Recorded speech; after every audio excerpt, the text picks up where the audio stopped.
Oi, Caio. Opa, Tudo bem? tudo bom? Boa tarde. Obrigada pela oportunidade, pelo seu tempo. Vi que você teve uma tarde agitada porque eu acompanhei um call seu aí no período da tarde. Você viu ali no Obrigada pela oportunidade fim, né? de poder ter esse bate-papo com você hoje. Nossa, aqui da Veda, se eu não estou errada, acho que somos o primeiro escritório a promover de agente autônomos a promover um bate-papo com você. Estamos aí honrados. Bom, obrigado, viu? Você tá me ouvindo direito? Sua imagem está um pouco ruim, mas eu estou escutando Ruim, bem. ruim pela Então, luz, pelo... tá um pouco distorcida.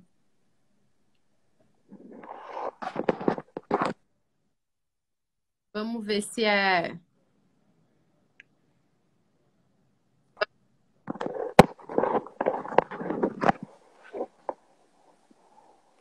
Acho que foi. Melhorou. Melhorou? Melhorou bastante. Ah, que bom. Deixa eu tentar colocar o celular aqui Ajuste. paradinho. Se eu virar aqui não funciona, né? Fico de ponta cabeça, né? É, fica. Tem que fazer algum trambique aí pra. Tá. Foi.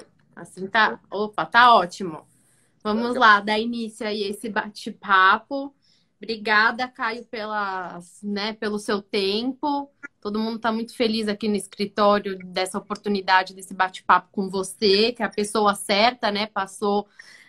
Foi secretário de Desenvolvimento de Indústria e Comércio, também foi secretário municipal da Fazenda, tem aí já toda uma experiência, uma bagagem também no mercado financeiro e vai poder ajudar a gente a conversar um pouquinho aí, ter um pouquinho mais de clareza se isso é possível sobre o cenário fiscal. Você já falou disso aí bastante no período da tarde, e agora a gente vai tentar abordar de uma maneira um pouco mais simples, porque depois esse material fica gravado e serve como subsídio também para os clientes da Veda que, enfim, estão muito curiosos acerca desse tema e muito temerosos em relação à sua carteira de investimento por conta de toda essa incerteza, né? Então, acho que o cenário externo e o cenário doméstico estão colocando desafios para os investidores e as Claro. dúvidas estão aumentando diante essa busca, né, pela rentabilidade, que agora não é uma tarefa tão simples quanto foi aí há alguns anos atrás. E, enfim, eu também vi que a XP promoveu algumas revisões no cenário econômico, até para a atividade econômica estar um pouquinho mais otimista. E eu gostaria que você fizesse aí uma introdução, né, do que vocês estão enxergando para cenário econômico com base nessa revisão do cenário que vocês divulgaram hoje. Legal, obrigado. É um prazer estar aqui. Boa tarde a todos. De fato, o mundo está um mundo mais desafiador, né, para rentabilizar carteiras e investimento, né? Não só lá fora, né, com juros zero, mas principalmente aqui no Brasil. Eu me lembro que quando eu comecei minha carreira no mercado financeiro, década de 90, né, segunda metade da década de 90, ali, a gente tinha momentos que a taxa de juros chegou a 45% ao ano. Né? Então, não era muito complicado fazer gestão. Na verdade, o trabalho da gestão, né, ele era pequeno, existia um pequeno número de gestores, porque, enfim, não era um trabalho duro. Né? Você colocava o recurso ali, em 2, 3 anos aquilo dobrava, triplicava, porque o juro era muito alto. Mas tinha um efeito sobre a economia muito perversos, né? Concentração de renda, a economia acabava crescendo pouco, o câmbio acabava ficando valorizado demais por causa dos juros fora do lugar, mas na verdade o juro estava fora do lugar porque você tinha uma perspectiva de contas públicas lá atrás, complicadas, né? Inflação alta, e a gente foi vencendo essas barreiras todas, e o juro veio cá para baixo. Né? Então, o juro mais baixo, de fato, é bom para muitos fatores, né? Crédito, tudo, economia real, mas traz um desafio aqui para para investimento. E o desafio se torna mais complicado ainda num ambiente de pandemia, como nós estamos vivendo, né?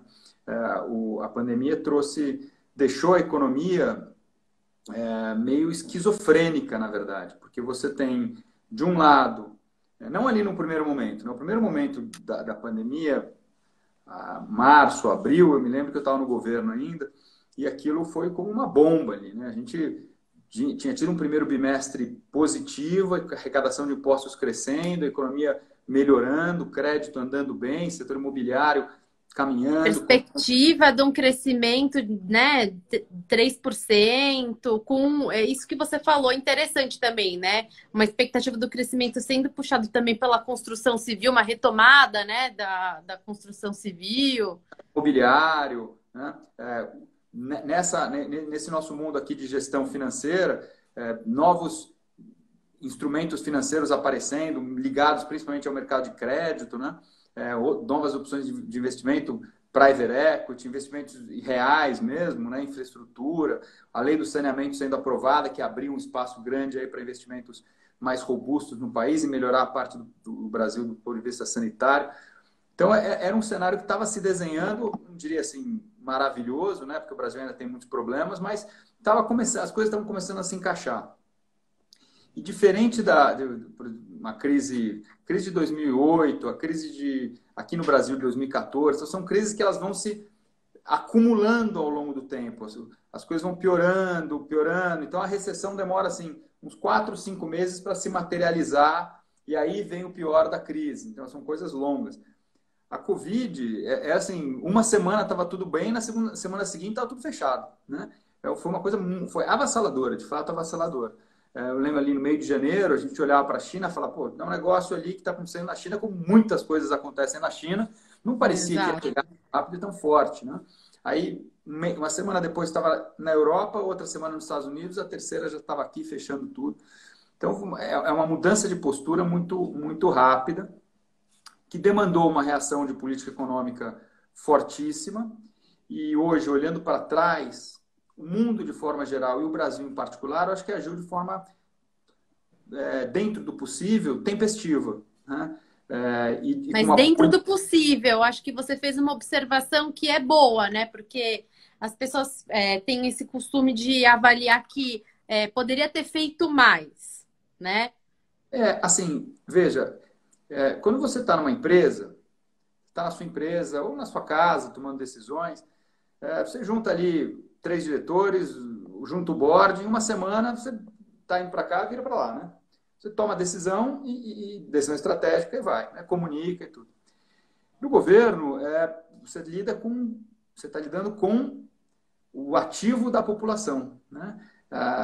Em particular, os recursos da população. Então, você não pode simplesmente tomar a decisão na semana seguinte e implementar, né? Tem que costurar, desenhar órgãos de controle, tem regras rígidas na Constituição, na lei, muitas coisas tem que passar no Congresso.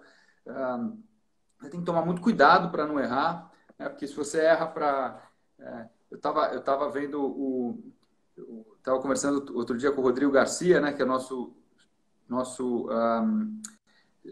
vice-governador aqui do estado de São Paulo, e o Rodrigo estava contando sobre a compra de ventiladores, né? No momento auge da crise. Ele cotava um preço de manhã, na hora do almoço tinha dobrado, à tarde tinha triplicado, né? E aí ele fica assim, se eu não comprar, as pessoas morrem. Se eu comprar nesse preço mais alto, pode me dar improbidade administrativa. Então tem que tomar muito cuidado, né? No fim, você compra, porque as pessoas não podem morrer, né? Você faz tudo para que as pessoas não morram, mas você precisa costurar minimamente, porque se você comprar um ventilador por 60 e o preço real foi 10, e naquele momento ali você não percebeu, mas tinha um sobrepreço, alguém estava ganhando dinheiro, e você autorizou o uso de recursos públicos, isso é improbidade administrativa que pode gerar um processo para você na pessoa física pelo resto da tua vida, né? Então, as coisas não são... É difícil implementar, né? Imagina implementar a transferência de R$ 600 para metade da população brasileira. Foi quase isso. Foram 60, 70 milhões de pessoas que receberam ali no auge do auxílio emergencial. Como é que você vai, do dia para a noite, bolar uma maneira de pingar na conta de pessoas que são muitas vezes camelôs, que nem tem conta no banco. Como é que você Nem faz existiam, né? Não tinha nem... essas pessoas não eram nem mapeadas, né? Não tem Passaram a cadastro, existir. não tem cadastro, não tem conta bancária, não tem registro nenhum. Como é que você vai conseguir botar R$ 600 no bolso desse cara todo mês, de forma sistemática, né? Num ambiente de distanciamento social.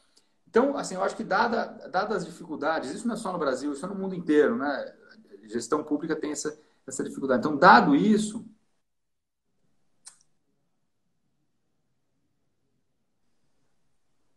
Voltou. vou precisar fazer um malabarismo aqui, porque eu vou... O problema, desculpa, gente, o problema é que meu celular, ele está caindo muito rápido a bateria, e aí eu preciso deixar ele para Tem que carregar. deixar o cabo. Eu consigo segurar ele e ele fica carregando ao mesmo tempo, né? Porque se eu virar assim, não dá, né? Vai ficar ao contrário, torto. Então deixa eu deixar... Eu seguro aqui, não tem problema. Você estava comentando que a primeira... A gente estava falando do auxílio, né? Da implementação da... Não, eu sei, eu estou voltando. É o primeiro encontro meu com o escritório, não sei o quê. Na verdade, essa é a minha primeira live que eu faço no Instagram. Eu nunca tinha feito desse jeito. Então, por isso que demorou para... Essa adaptação. Meio apanhando um pouquinho, mas tá tudo bem, vai dar tudo certo. Não, tá ótimo. Eu fico segurando aqui vai bem. Mas, então, para implementar um programa como esse, não é simples. E aí, olhando para trás, eu acho que, de alguma forma, os governos, de forma geral, conseguiram fazer de forma a minorar, minimizar, não zerar, obviamente, os efeitos da pandemia. Não tivemos, assim, da mesma velocidade. O auxílio emergencial não foi com a mesma força, o mesmo sucesso do programa de crédito às empresas. Esse demorou mais. Esse pegou na veia mesmo lá para agosto, julho, agosto. Né? Então demorou mais. O outro conseguiu entrar em abril. Então as empresas, principalmente lojas, restaurantes, pequenos comércios, esses sofreram um pouco mais. Né? Mas agora está rodando bem. Então, eu dizia que a economia está esquizofrênica porque você ainda tem efeitos importantes da pandemia, distanciamento social, então tem setores da economia que estão fechados ainda, as pessoas têm medo de andar na rua, o trânsito está diferente, os shoppings estão diferentes, ainda estão. Em contrapartida, como na hora que você toma essa decisão lá no governo, você tem que, na dúvida, você erra para mais, entendeu? Tem 10 pessoas para receber o auxílio, pode ter uma ou duas que não deveriam receber. Mas para você descobrir quais são essa uma ou duas, vai demorar 2 semanas. Aí você fala, não, dá para todo mundo? Entendeu? E depois vê. Porque as pessoas estão precisando do dinheiro naquele momento. Né? Isso é a natureza de uma crise que acontece a cada 100 anos. Não é toda hora. Então é difícil você estar preparado. Mas, de alguma forma, o governo fez. E, no fim, nesse espírito de errar para mais... a verdade é que jogou um caminhão de dinheiro na economia. Né? E para algumas regiões do país, esses R$ 600, que muitas vezes eram 1.200, se fosse uma família Uma família. Só com uma mãe, né? Né? De uma fonte de renda, mãe e filhos, duplicou, às vezes triplicou a renda mensal daquela turma. Né? Então, vê uma situação, o crédito começou a acelerar muito rápido, né? E algumas coisas abertas, comércio aberto, construção aberto, serviços fechados. Então a pessoa está com dinheiro na mão, pouco espaço para compra, né? Medo de ir em restaurante. Então, assim, vai no supermercado, gasta muito mais que o normal. Vai em material de construção, aproveita, faz puxadinho, conserta. Então, a economia ficou com sinais esquizofrênicos de setores superaquecidos, começou a faltar tijolo, cimento, embalagem para bens duráveis, e de outro lado, ainda... Parado, serviços... Parado, né? Um setor mais de bens duráveis, que fica no meio do caminho aqui, automóveis. Automóveis, durante a crise, zerou. Ninguém parou para pensar em comprar um novo carro. Imagina, você está com medo de sair na rua, medo de, né, as pessoas morrendo nos hospitais, esquece, né? Já abril foi um colapso para o setor automobilístico. Aí em março começou a melhorar, tal. Quando as coisas normalizaram e veio esse crédito fácil, rápido, os bancos muito líquidos, né? O Banco Central fez um trabalho extraordinário de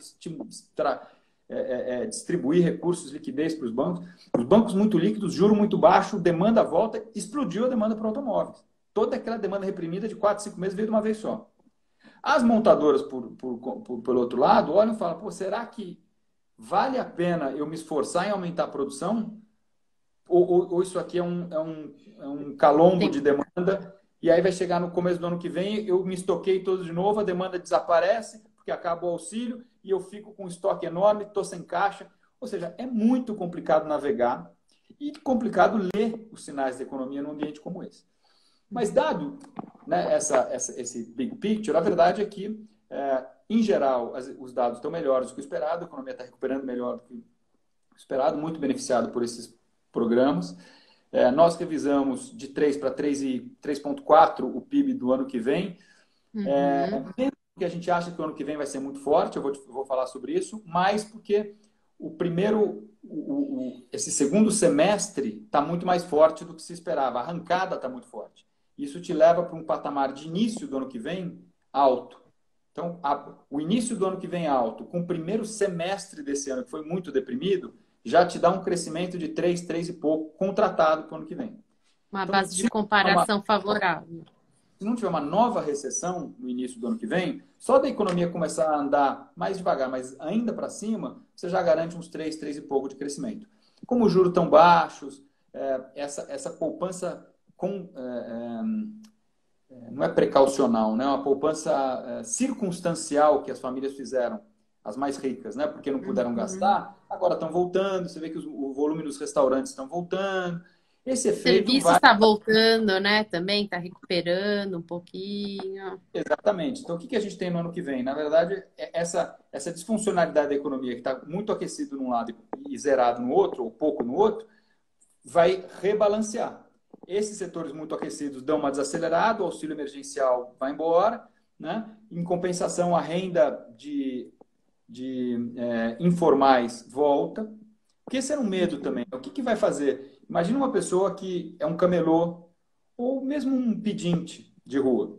Esse cara aufere alguma renda ali, né, no dia a dia, com as pessoas passando e dando esmolas, gorjetas ou comprando os produtos. Quando a rua ficar vazia, a renda desse cara vai a zero, né? A rua voltando a funcionar, ele volta a ter alguma renda. Então, a renda que desapareceu está voltando, a poupança dos mais ricos, que ficou concentrada, está voltando, né? E, por outro lado, os mais pobres que tiveram auxílio emergencial vão ter um recurso menor para frente, né? Vai voltar o Bolsa Família anterior e tudo. É isso que eu queria escutar de você também. Qual vai ser o futuro? Nós vamos chegar lá, né? E esses setores vão ficar mais desaquecidos. Então, no ano que vem, a gente tem um crescimento de 3,5, 3,4, que é mais devagar do que o segundo semestre desse ano, mas é um crescimento que continua e rebalanceado. Os setores que estão fracos hoje reabrem e funcionam, setores muito aquecidos agora diminuem porque não tem mais o auxílio emergencial. Se o auxílio emergencial continuasse, aí seria o crescimento nas duas frentes. A retomada desse é a continuada forte aqui. Aí seria mais para 4,5, 5. Né? Mas não tem nenhuma condição de fazer isso e a gente vai falar sobre o espaço fiscal daqui a pouquinho. Né? Qual é a hipótese básica desta transição que funciona no Brasil, funciona lá fora? É a mesma hipótese? É o seguinte, não tem novos lockdowns. Tem uma vacina em algum momento por aí no final desse ano, começo do ano que vem, e essa tendência de renormalização continua. Né? Vamos ter um novo lockdown, não? Já é difícil fazer projeção de economia. Fazer projeção de vacina, então, eu não me alvoro a fazer isso. Mas, nós temos aí um sinal amarelo, que é uma onda de contaminação na Europa, nos Estados Unidos, muito acelerada agora, que não é bem surpresa, né? Porque se o vírus continuou e as pessoas foram para a rua, é normal que aumente Só que a hospitalização, e principalmente o ritmo das mortes, está muito, muito menor que na primeira. Então, você vai monitorar isso aqui. A hospitalização aí é chave. Se a hospitalização começar a subir, ocupando a capacidade ociosa nos hospitais, né, o grande drama do início do da pandemia era todo mundo ir para o hospital ao mesmo tempo. Agora, se a gente consegue balancear isso, né, as pessoas estão pegando, mas são mais jovens, mais resistentes, não sei. Não, ainda não temos a resposta de por que essa segunda onda está tão diferente da primeira, no sentido de hospitalizações e mortes. Mas o fato é que, so far, tudo bem, está indo. Uhum. Então, mas aqui tem um baita risco. Temos que acompanhar dia a dia. Se começar a subir a hospitalização e aquele cenário de fevereiro começar a pintar de novo, outra história, né? Mas, por hora, parece que estamos nessa A gente direção. tem que acreditar, né, que vai ter uma normalização da situação. Não é? Porque senão é assim, né, hipótese, essa questão do coronavírus, como ainda não tem a perspectiva tão rápida assim, né, de uma vacina, pelo menos isso até o final do ano acontecer, né, uma distribuição, né, pode ter a vacina, mas não vai ter uma distribuição. Também não dá para a gente trabalhar com uma hipótese extrema, porque começou, né, a ter uma segunda onda na Europa, né, tem que analisar, mas tudo indica que a gente vai conseguir, enfim, normalizar a situação. Não dá para trabalhar com o cenário econômico já, né, na pior das hipóteses. Acho que Não. é esse o ponto. Pelo contrário, você tem que olhar os sinais são: temos mais contaminação com muito menos hospitalização e mortes. É um sinal positivo. Talvez o vírus esteja mais fraco, talvez você esteja conseguindo tratamentos melhores no começo do problema, a imunização está crescendo, então tem um sinal. Segundo, vacinas, tem 3 ou 4 ou 5 frentes adiantadas nesse sentido, né? Uhum. Então, às vezes para um pouquinho, porque uma pessoa não se sentiu bem, tem que entender, aconteceu com a Johnson Johnson agora, né? Tudo bem, faz parte do processo, mas está no horizonte. Estando no horizonte e as coisas sendo administradas, a gente aprendendo a conviver melhor, parece que esse cenário está bem desenhado para continuar a abertura gradual, cuidadosa, mas a economia voltando a funcionar, né? Porque que é muito importante. Então, essa é uma hipótese básica. Então, isso serve para o mundo e funciona para o Brasil também. Juros vão continuar muito baixos lá fora, isso nos beneficia, né? A demanda da China está voltando firme, sobe preços de soja, grãos, o que também nos beneficia. Só olhar para as commodities, né? É isso. No relatório que nós publicamos hoje, não sei se você teve acesso ao relatório, se não tiver, eu vou te mandar logo depois que acabar aqui, e aí você pode mandar para toda a turma aqui que está nos assistindo. Nós colocamos ali um gráfico que mostra a taxa de câmbio no Brasil com preços de commodities. E a taxa de câmbio no Brasil comparada com outros países emergentes parecidos com a gente, né, que exportam coisas parecidas, né, que têm características parecidas conosco. Eles andam muito juntos, o real com preços commodities. Minério de ferro subiu, soja subiu, o real vem para baixo, aprecia. Uhum. Né? A taxa de câmbio vem para baixo, né? O real se fortalece. Emergentes estão indo melhor, juro muito baixo nos Estados Unidos, na Europa, o real se valoriza também. Né? Isso acontece historicamente, está acontecendo agora com as outras moedas, mas não está acontecendo com o real. Se nós seguíssemos a correlação histórica, esses fundamentos, a nossa balança comercial, que está super positiva, eu não tenho medo em afirmar que o real estaria perto de 4,5, talvez até abaixo disso. Certo? Qual que é... E por que não está? Não está porque tem uma variável aí do Brasil que descola do resto do mundo, que é a qualidade das nossas contas públicas. Né? O Brasil entrou nesse processo de recessão com a dívida já muito alta. Né? Em geral, os economistas têm muito cuidado em dizer o seguinte: olha, temos que gastar para acelerar a economia. Mas em algumas situações ela funciona. No momento de pandemia, é recomendado gastar. Só sobra o setor público para sustentar. Ele está ali para isso. Né? Consegue chegar na população, né?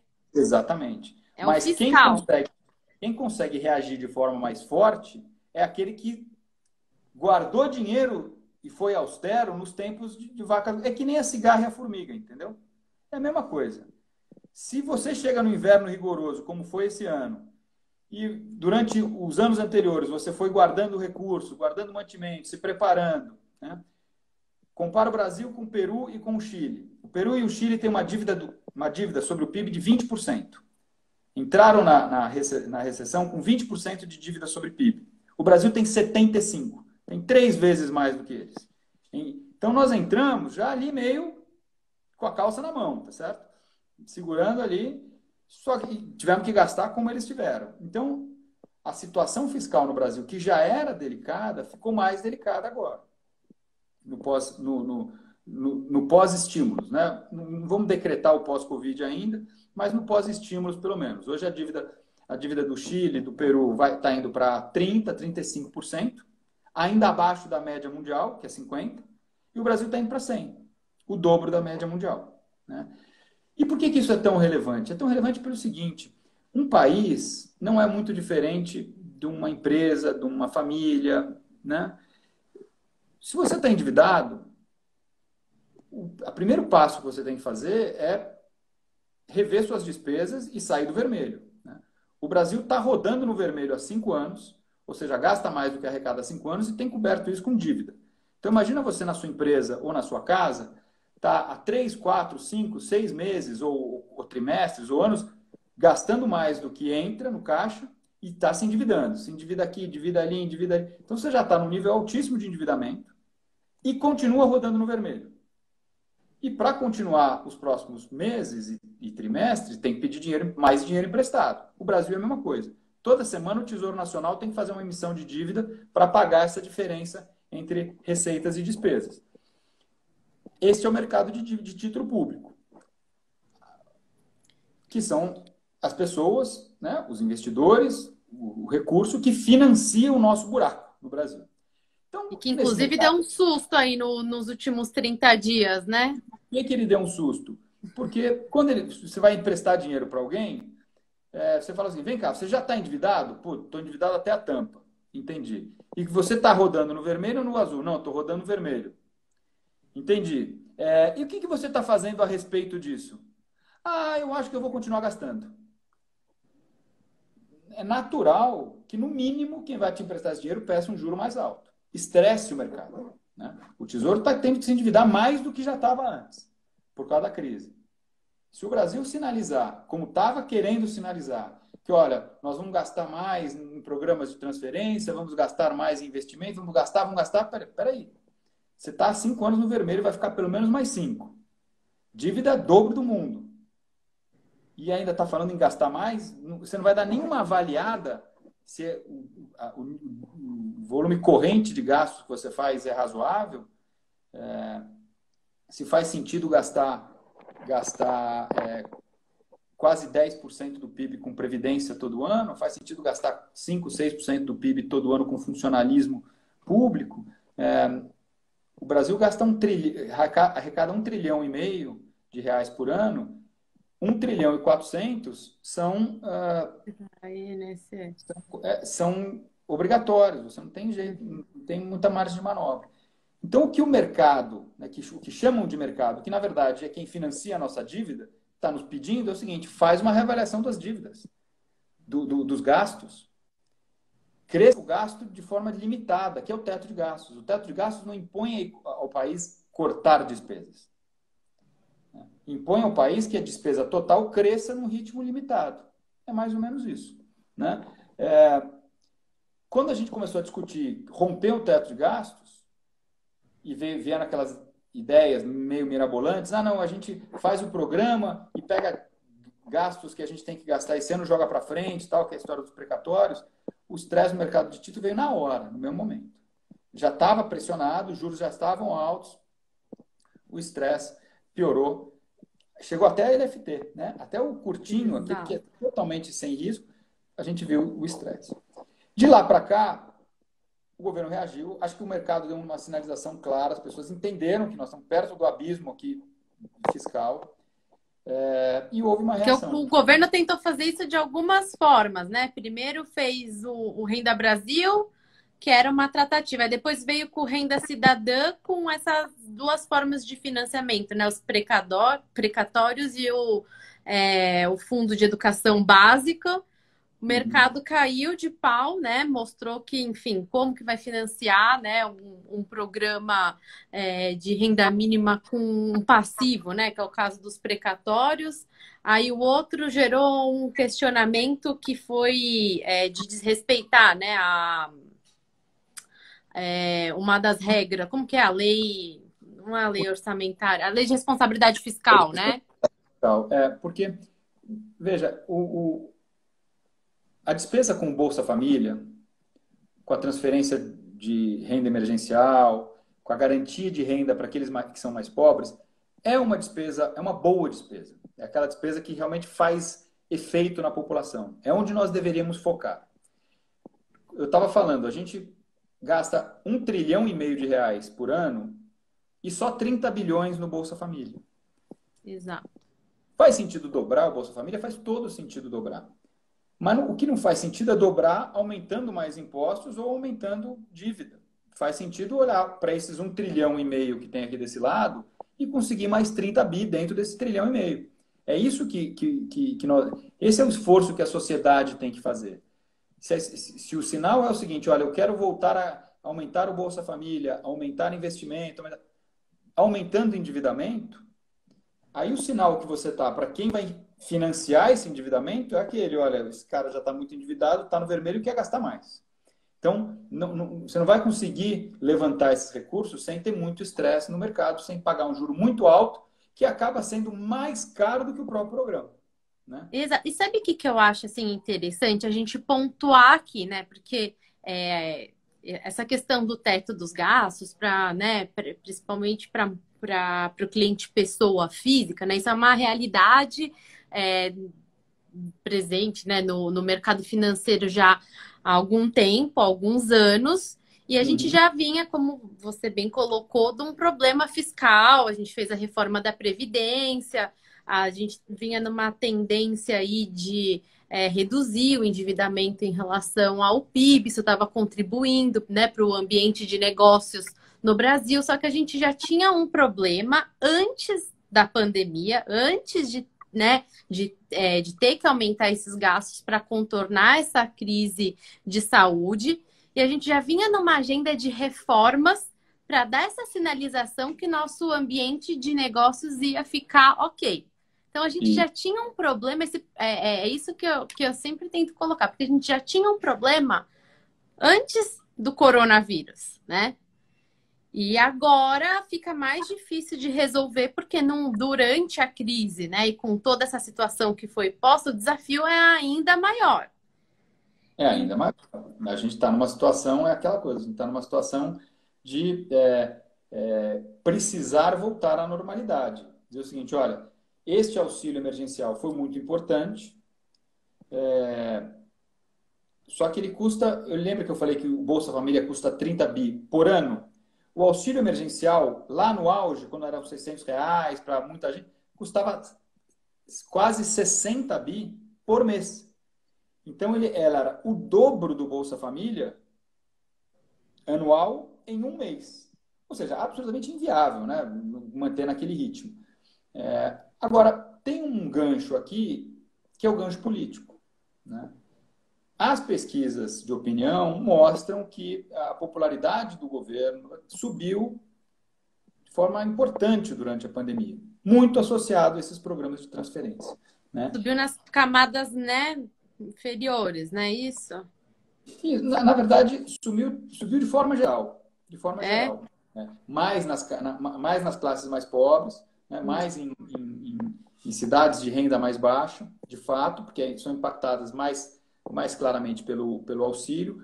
Mas mesmo quem não recebeu o auxílio, mesmo entre os que não receberam o auxílio, aumentou a popularidade, porque perceberam uma reação mais forte do governo. Então, passou a impressão, né, de que, olha, como isso é muito importante, o governo não vai querer largar a mão desse auxílio. E aí não fecha a conta. Né? E aí nós temos um problema, porque a conta não fecha, só que politicamente, tanto o parlamento quanto o executivo querem um programa como esse. Isso ainda não está muito bem resolvido. A gente ainda não sabe como é que essa conta vai fechar. Se o programa vai começar devagarzinho, revendo despesas, se o teto de gastos vai ser abandonado para encaixar o programa, isso, como os americanos falam, the jury is still out. O júri ainda está decidindo ali, a gente não sabe qual vai ser o veredito. E o presidente disse o seguinte, olha, só quero essa discussão depois das eleições. Então, até passar as eleições municipais, eu acho que a gente não vai ter novidades nesse fronte.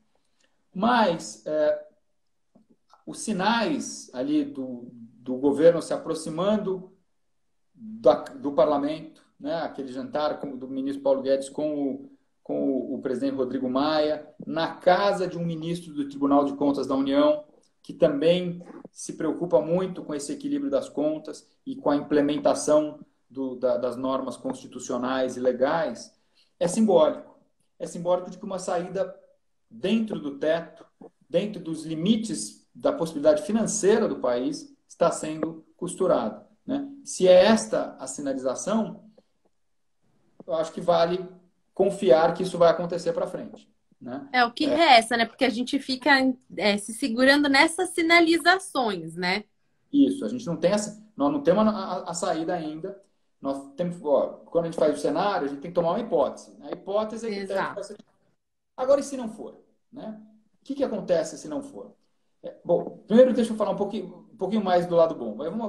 Se acontecer, o real vem para perto dos fundamentos. A gente acha que o câmbio aprecia para 4,90 no ano que vem, de volta para 4,90. Pode voltar até mais, né?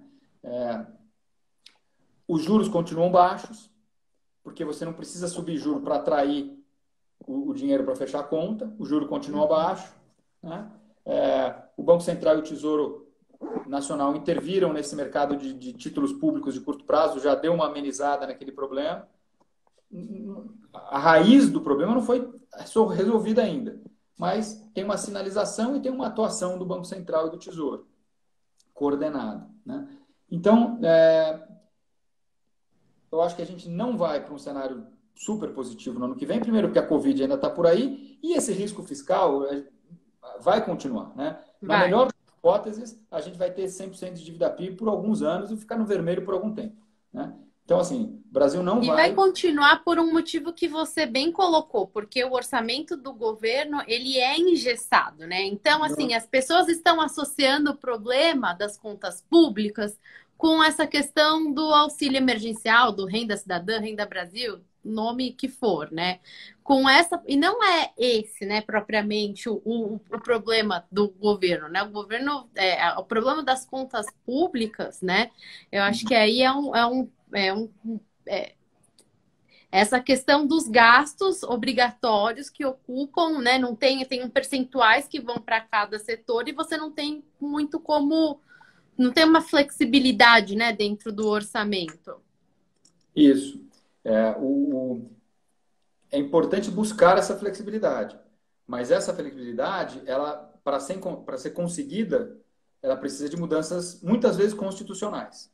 Então, as PECs. Ou PECs, ou às vezes mudanças infraconstitucional, mas exigindo ou uma lei ordinária, uma lei complementar, você precisa que o parlamento aprove. E os debates no parlamento são importantes e, obviamente, aquele que perde o recurso, então você tem um recurso carimbado para você. Aí eu estou dizendo, não, você não é tão importante, vou descarimbar você porque eu preciso dar dinheiro para os pobres. Esse cara vai gritar, fala, não, vai arrumar dinheiro para o pobre em outro lugar. Eu tenho mesmo isso aqui, eu estou com esse recurso, é importante, não sei o que e tal. E aí o debate vai embora. Mas é preciso enfrentar esse debate. Porque não dá para a gente continuar crescendo. Essa foi a receita do Brasil nas últimas décadas, é crescer despesa e crescer imposto, né? Precisa de mais um programa? Aumenta imposto, aumenta imposto, aumenta imposto, aumenta imposto. Aí, até que você sufocou o setor privado, setor produtivo, e o PIB foi embora, não conseguiu crescer mais, né? Exato. O Paulo Guedes tinha uma imagem que era uma baleia toda cheia de ferroadas, assim, né? Que é os seus impostos altos, juros altos. Você vai criando tanta distorção em cima da economia para financiar esse aumento de gastos que chega uma hora que ela não consegue se mexer mais, né? Então, agora está na hora de ir retirando esses arpões. Primeiro, foi a reforma da Previdência, que já dá uma flexibilidade. Acho que depois vem a reforma administrativa, que reanalisa a parte da folha de pagamentos e tudo, tá certo? Não é o texto ideal, mas já seria alguma coisa, né? Coisa. E olha, assim, eu fiquei 4 anos no setor público. A gente, lá, mais do que em qualquer outro lugar, o ótimo é inimigo do bom, sabe? Vamos fazendo o que dá para fazer, o que dá para costurar, o que dá para, sabe, querer falar, não, nós temos que ir num revolucionário, melhor, não sei o que, então, vai encontrar tanta resistência e Exato. você pode perder na narrativa, porque às vezes não consegue implementar nem o subótimo ou o subbom, né? O sócio daqui, o Rodrigo McCarthy, ele sempre comenta que feito é melhor que perfeito. É isso, é isso. Falado de outra forma até melhor, é isso.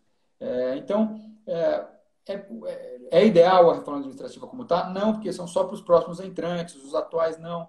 Mas você já consegue colocar as pessoas novas que entram num novo regime. Já melhora a dinâmica, né? E vai precisar colocar muita gente para dentro nos próximos anos no setor público, porque o ritmo de aposentadoria vai ser muito rápido, né? Então, é importante que essa reposição aconteça, primeiro não na mesma proporção, porque acho que não precisa de tanta gente, mas já dentro de um regime diferente de meritocracia, com mais, né, possibilidade de redução de salário quando for o caso, ou de bonificação quando for o caso, ou seja, trazer mais para o mundo. E eu tenho certeza que boa parte dos servidores públicos apoiam isso, porque tem muito servidor público ali que são verdadeiros heróis anônimos do país. Defendem ali, não diria que é a maioria, talvez, não sei, mas tem muitos ali que defendem ali com unhas e dentes a prefeitura, o governo federal, mereciam estar ganhando mais do que ganham, né? Enfim, então uma chacoalhada no RH do governo é muito importante. E é isso que a reforma administrativa vai trazer. Então tem assim uma estrada de coisas para fazer, mas para que a gente chegue lá, a gente não pode quebrar no meio do caminho. Exato. E não quebrar no meio do caminho significa o seguinte: temos que respeitar minimamente os limites de gasto para que os juros continuem baixos, a economia continue recuperando, o desemprego gradativamente caia e nós entremos de novo no ritmo de crescimento. Este é o cenário base, né? Mas o risco fiscal em torno dele vai continuar com a gente por muito tempo, né? Mas, Caio, você falou que o real deveria estar a 4,5. Sim, mas mesmo que o teto seja mantido, ele não vem para 4,5, porque esse risco vai continuar rondando. Nossa dívida vai continuar alta demais. Vamos continuar rodando no vermelho por mais algum tempo. Então vai demorar um pouco para digerir esses problemas, vai pesar sobre o nosso ritmo de crescimento. Mais importante é a tendência, né? E o que vai garantir a tendência de retomada, pavimentar, né? Não essa primeira puxada agora, que enfim, é muito esquizofrênica, como eu falei no início, por conta dos auxílios todos, mas o que vai pavimentar a sustentabilidade disso é a manutenção do teto de gastos, do regime de estabilidade fiscal para frente. Exato. Uma outra colocação, né? Eu queria escutar um pouquinho de você, que os clientes, eles ficam assustados com essa questão, como você bem ponderou, dos impostos, né? Fala, ai, mas o governo, aí tem uma distorção, porque tem, né, uma questão do teto dos gastos, que eles falam, ah, mas vai querer financiar o programa, esse auxílio para o ano que vem, na extensão do auxílio com a criação de impostos. E, na verdade, você acomodar esse gasto com o auxílio emergencial, extensão do auxílio emergencial, renda cidadã para 2021, não é só você ter uma fonte de receita, você precisa ter, né, uma compensação de redução de gastos para você acomodar dentro do teto dos gastos. Então, não é que você está criando a CPMF para financiar o Renda Cidadã. Você, na verdade, precisa ter uma redução do gasto para respeitar, né, esse arcabouço do teto dos gastos. Então, tem algumas confusões com esse conceito do teto dos gastos. Mas O teto indo um pouco para... no gasto. Então, você não pode crescer a despesa mais do que a inflação no ano passado, a despesa do ano anterior mais a inflação, né? Você tem um limite ali de crescimento da despesa. Então, falar assim, não, vou aumentar imposto para poder gastar um pouco mais, o objetivo não é o equilíbrio, né? O objetivo é a despesa. Justamente para evitar essa estratégia, aumenta gasto, aumenta imposto, aumenta gasto, aumenta imposto, que foi a estratégia das últimas décadas no Brasil. Exatamente. E assim, essa questão de repente implementar algum imposto, seja de transação digital, a gente vê, né, o comentário se vai e vem do governo com esse assunto. Aí eu queria saber, na sua opinião, você acha que isso em algum momento vai ser inevitável? A criação de algum imposto? Desculpa, eu acho que deu uma cortadinha aqui. O que vai ser Cortou? inevitável? A criação de algum imposto. Eu Eu sei que acho tem que todo esse não. vai e vem dentro do governo, mas a sua opinião? Não, tô te ouvindo.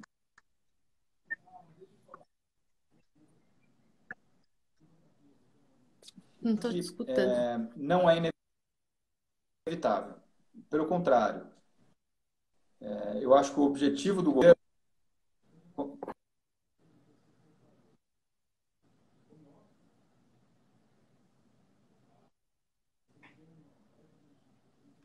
Tô ruim? Melhorou.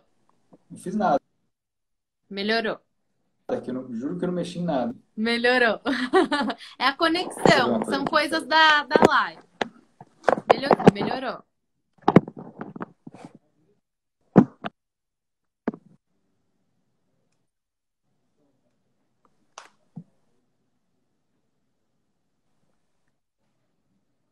Tá ouvindo? Agora tô ouvindo. Agora tô. Eu acho que a internet deu uma rateadinha. Mas faz parte. Nesse mundo agora Voltou. Tô aqui. Melhorou de novo? Tá travou? Não. tá Você tá travando. me ouvindo, né? Tô.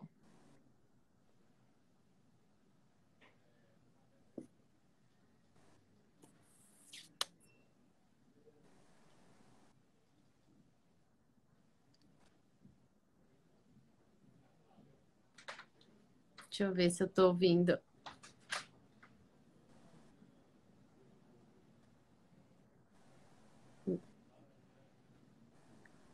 Você tá me ouvindo?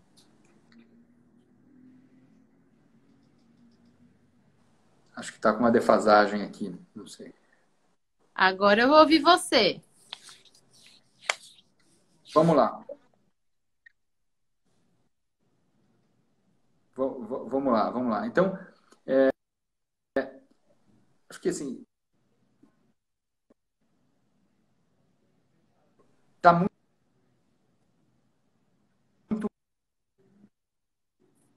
maduro no Congresso.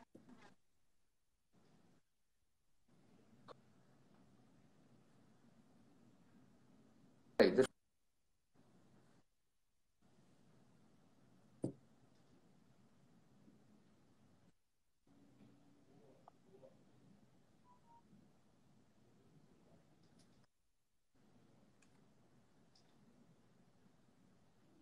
Deixa eu ver se melhora.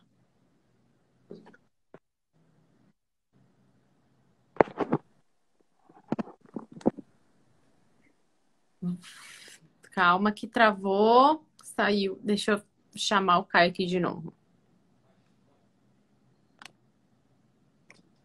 Deixa eu ver se ele aceita a solicitação.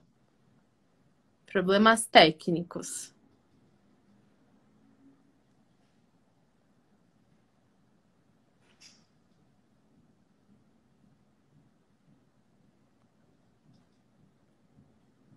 Vamos ver se vai.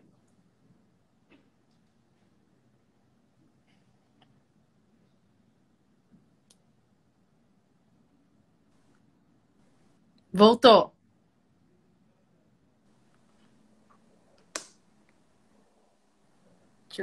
Voltou. eu Você tá me escutando bem?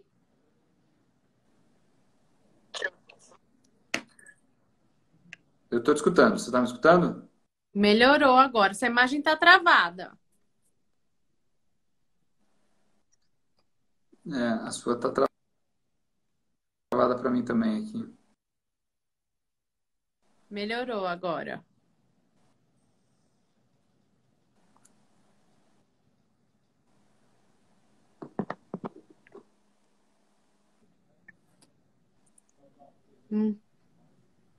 Tá indo bem? Você tá ouvindo? Tô escutando você, mas tá baixo. Tô escutando você, mas tá baixo. Mas eu acho que tá com uma defasagem grande, porque eu falo aqui e você está respondendo muito tempo depois. Vê se agora melhorou. Vê se agora melhorou. Eu tô me escutando. Eu tô me escutando.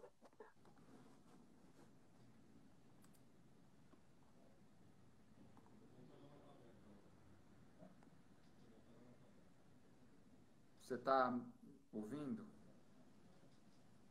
Tô. Tô. Mas eu tô me escutando no seu. No seu. Você está se escutando no meu? É como se tivesse um retorno. Vou tentar sair.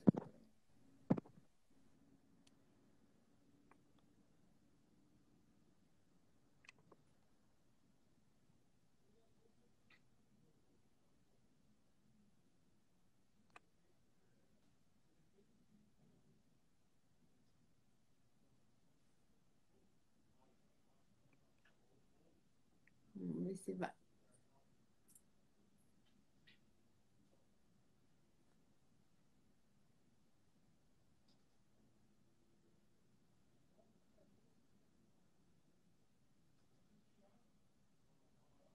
Cris, problemas técnicos. Acho que agora vai, Caio. Entrei de novo aqui. Agora foi. Eu tô te vendo congelado. Foi agora? Foi. Boa, boa. Vamos retomar aqui. Vamos fazer as contas, porque vou te explicar uma coisa para sua próxima live. Quando você faz uma sala, ela dura 1 hora, exato. Quando faltam 2 minutos, começa uma contagem regressiva para quem criou de que vai acabar. Então, a gente tem 5 minutos para fazer as considerações finais. Perfeito. E aí eu quero que você fale dos impostos que você estava falando. Estava falando. O meu ponto é que eu acho que já está consolidada no Congresso e no governo a noção de que já temos impostos demais. E a economia não cresce porque ela está muito sobrecarregada com impostos. Precisamos fazer uma reforma tributária para simplificar de um lado, mas não suporta mais aumento de carga tributária. A maioria das propostas de carga tributária que apareceram no Congresso nos últimos anos caíram, né? Então, está numa situação muito clara que nós chegamos num limite. Se nós quisermos continuar gastando, ou rever gasto obrigatório, ou não vai dar para gastar mais, porque não se aumenta mais dívida, o mercado já está estressando para emprestar dinheiro para o Brasil. Não dá para aumentar impostos, o setor privado está desacelerando demais. Aumentar imposto, cai mais atividade, cai mais a arrecadação para frente, né? Nós já estamos nessa fase, né? E o mundo, a China já cresceu o que tinha que crescer, ela não vai mais ajudar muito, né? Então, ou a gente revê nossas despesas, ou nós vamos estar condenados a gastar muito pouquinho com investimento, muito pouquinho com social e manter um Estado relativamente sobrepesado, dificultando o crescimento e a criação de emprego. A situação, e assim, eu acho que o que a gente tem de desafio, né, nesse cenário, enfim, a gente não tem uma perspectiva de quando essas coisas elas vão ser aprovadas, né? A gente está indefinido como que se esse programa realmente vai existir em 2021, que seria juntar o auxílio emergencial com o Bolsa Família e transformar num outro programa. Isso está em aberto. Acho que tem muitas pontas que estão em aberto. Tem as reformas, né? A reforma tributária, vamos lembrar, já foi enviada para o Congresso, se não me engano, estava numa fase de comissão especial, estava sendo discutida. Eu, pelo menos, não sei se saiu disso. Não saiu e tem 3 ou 4 propostas diferentes, mais aquela história da CPMF. A CPMF ela só viria voltando ao tema do imposto, se for para desonerar a folha, para reduzir o imposto de folha de pagamento, dá para compensar um imposto. Que é outro assunto que está em aberto, porque isso foi vetado pelo presidente, e aí até a análise desse veto, e também ainda não aconteceu isso dentro do Congresso, não é isso? O status? Ou eu tô... Isso, são duas coisas, né? Foi dado lá atrás desoneração de folha para 17 setores. O que o governo quer fazer? Em vez de ser 17, ele quer desonerar para todo mundo. Só que ele não tem dinheiro para desonerar para todo mundo. Então, ele quer criar a CPMF para manter a desoneração desses 17 e estender para a economia como um todo. Não faz sentido só 17 setores serem desonerados. Tem que desonerar todo mundo. Né? Todo mundo cria emprego. Exato. Certo? Porque só esses 17 são beneficiados. Né? Acho que essa é a racionalidade. Mas não tem dinheiro para isso. Então, tem que ser discutido no Congresso. Estamos lá nos 2 minutos finais. Então, essa questão da reforma tributária também que não avançou. Que está na comissão especial, a questão da desoneração da folha de pagamento, que é um assunto em aberto, que talvez traga essa discussão da CPMF. Tem a reforma administrativa, que foi enviada e também não começou a tramitar ainda. Né? Mas, olha, tudo isso aí vai ficar provavelmente para o segundo semestre do ano que vem. O grande debate agora vai ser renda cidadã, teto de gastos, né? E como é que vai ser a execução do orçamento do ano que vem. Se nós vamos aceitar ou não essa queda rápida do auxílio emergencial e como é que ela vai ser compensada. E que se pelo menos a gente resolver esse gancho, a gente tende, né, a ter algum suporte para ter um caminho um pouco mais consistente. Ganha tempo, ganha fôlego para votar o resto. Poxa, Caio, muito obrigada. Infelizmente, esse Instagram ele é muito ingrato. Eu acho que eu conseguiria conversar com você aí por mais um tempo. Espero ter mais alguma oportunidade de estender esse bate-papo. E em nome da Veda, muito, muito obrigada pela aula aí de contas públicas, por esclarecer alguns conceitos para nós. Não, eu que agradeço. Nossos conteúdos estão na página lá da XP. Também estou à disposição aqui, meus contatos. Vocês podem conseguir e a gente conversa mais sempre que for preciso. Tá legal? Obrigado, gente. Obrigada, Caio.